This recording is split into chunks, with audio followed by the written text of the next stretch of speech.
অন্তর্বর্তী সরকার তাদের লক্ষ্য থেকে দূরে চলে যাচ্ছে, সরকারের বক্তব্য জনমনে তৈরি করছে দ্বিধাদ্বন্দ্ব। এমন মন্তব্য করেছেন বিএনপির ভারপ্রাপ্ত চেয়ারম্যান তারেক রহমান। বলেন, সংসদে একমাত্র সংস্কার প্রস্তাব বাস্তবায়ন করতে পারে। পাশাপাশি নির্বাচন হতে যত সময় লাগবে ততই বাড়বে রাজনৈতিক, সামাজিক, অর্থনৈতিক সহ সকল ক্ষেত্রের অস্থিরতা।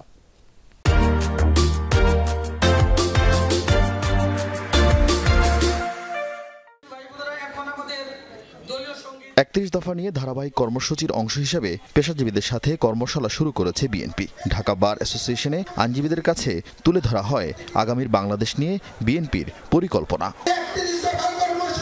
লন্ডন থেকে ভার্চুয়ালি কর্মশালায় যোগ দেন বিএনপির ভারপ্রাপ্ত চেয়ারম্যান তারেক রহমান।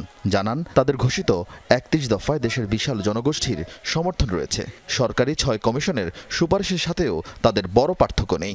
এই সংস্কার প্রস্তাব সবচাইতে আগে উপস্থাপন করেছি, কমিটমেন্ট করেছি আমরা বাংলাদেশের মানুষের কাছে। সেজন্যই এটিকে পর্যায়ক্রমিকভাবে, ধারাবাহিকভাবে এটিকে সাকসেসফুল করা অথবা এটি প্রতিশ্রুতি পূরণ করা, এটি আমাদের একটি পবিত্র দায়িত্ব। নিরপেক্ষ নির্বাচনের মাধ্যমে যেই রায়টি হবে, সেই রায়ের মাধ্যমে সংসদ যেটাই হোক না কেন, সেই সংসদ একমাত্র সংস্কার প্রস্তাবকে বাস্তবে রূপ দিতে সক্ষম হবে।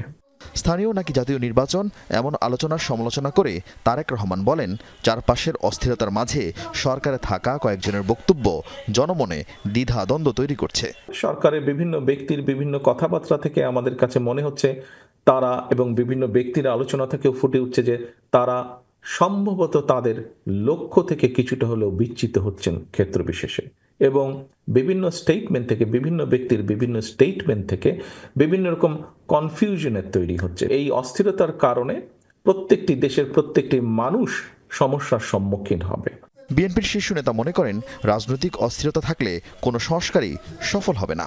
রাজনৈতিক স্টেবিলিটি যদি আমরা এনশিওর করতে না পারি, তাহলে আমরা যে যত সংস্কারই ঘোষণা করি না কেন, যে যত নীতি গ্রহণ করি না কেন, কোনোটি সাকসেসফুল হবে না। আরিফিন শাকিল, যমুনা নিউজ, ঢাকা।